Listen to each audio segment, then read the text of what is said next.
Type 2 diabetes is a modern-day health condition. It is growing more common each year. At its core, it is a problem with how your body manages sugar.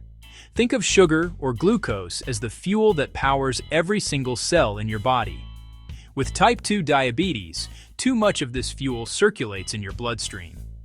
This might not sound too serious at first, but over time, this excess sugar can cause significant damage. It is a long-term condition that unfolds slowly and can affect you for years. The good news? Understanding it is the first powerful step to take back control. It matters because it affects your overall well-being. Persistently, high blood sugar levels can be quite harmful. Tiny vessels weaken, leading to complications in the heart, kidneys, eyes, and nerves. To understand what goes wrong in type 2 diabetes, we first appreciate how beautifully our bodies are designed to work. Let's follow the journey of sugar in the body. When you eat carbs, bread, pasta, fruits, vegetables, your digestive system gets to work. It breaks them down, producing glucose that enters your bloodstream. This is normal. Glucose is primary fuel for the brain, muscles, every cell. As glucose rises, the pancreas, your fuel controller, responds by releasing insulin. Think of insulin as a key moving through your blood. It docks on receptors of muscle, fat, and liver cells, opening a doorway so glucose leaves the blood and powers your cells. Cells use it now or store it for later, like charging a battery. This delicate feedback loop keeps you in balance, homeostasis. So, what happens in type 2 diabetes? The problem does not usually start with a lack of insulin. Early on, the pancreas works over time. The real issue is at the cell. The locks become less sensitive to the insulin key, insulin resistance. With resistance, glucose cannot easily enter cells and builds up in blood. The pancreas pumps more insulin to force doors open. For a while, it works. But that strain can last years, often called prediabetes, before full diabetes. Over time, insulin-producing beta cells tire and may die, reducing supply. Then sugar rises and stays high, driving the complications. Key takeaway: it starts with resistance, not a lack of insulin. The journey from healthy to type 2 diabetes is gradual and silent. Early on, the liver is affected.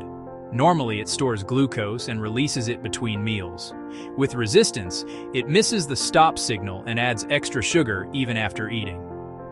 Visceral fat is metabolically active, releasing signals and inflammation that worsen resistance. More resistance leads to more organ fat, which leads to more resistance.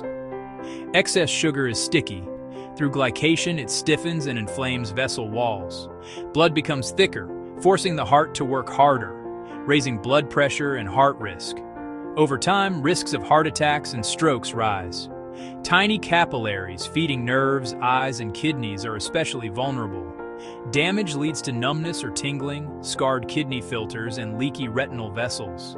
These changes accrue silently for years, making prevention and early detection crucial. Early type 2 diabetes is often silent. Clues include unusual thirst, frequent urination, especially at night, and persistent fatigue. Cuts heal slowly, infections are frequent, and vision may blur temporarily. Any of these are reasons to talk to your doctor. Once seen mostly after 40 or 50, it's now appearing in 30s, 20s, even teens. Consider screening from age 35, about every 3 years. Screen earlier with risks: extra weight, family history, high blood pressure, or higher risk backgrounds. A fasting blood glucose is taken after at least 8 hours without food. HbA1c shows average control over 2 to 3 months. Sugar stuck to red blood cells. Below 5.7% is normal. 5.7 to 6.4% is prediabetes. 6.5% or higher twice usually means type 2 diabetes. Knowing your numbers is the first step to taking control. Hearing prediabetes or type 2 diabetes can be scary, but it is a call to action. Many can manage it and even reach remission. Normal sugars without medication. The target is insulin resistance. Focus on your food, movement, sleep, and stress. Losing just 5 to 10% of body weight can markedly improve sensitivity, especially visceral fat loss. Cut sugary drinks and highly processed foods. Center meals on vegetables, proteins, and healthy fats. Build plates with non-starchy veg, fish or beans, and fats like avocado, nuts, olive oil. Activity lets muscles absorb glucose even with less insulin. Use the back door. Aim for 150 minutes weekly and add strength training twice a week. Prioritize 7 to 8 hours of sleep. High cortisol from poor sleep raises resistance. Manage stress with simple daily practices. Your hormones and sugars respond.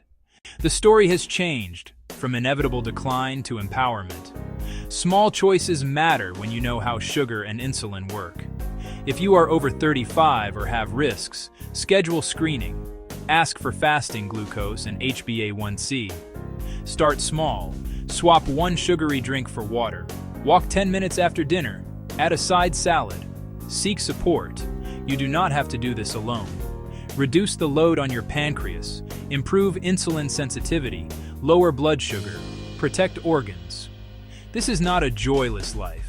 It is nourishing, energetic, and sustainable. Your health is your most precious asset. Take the first step today. You can do this.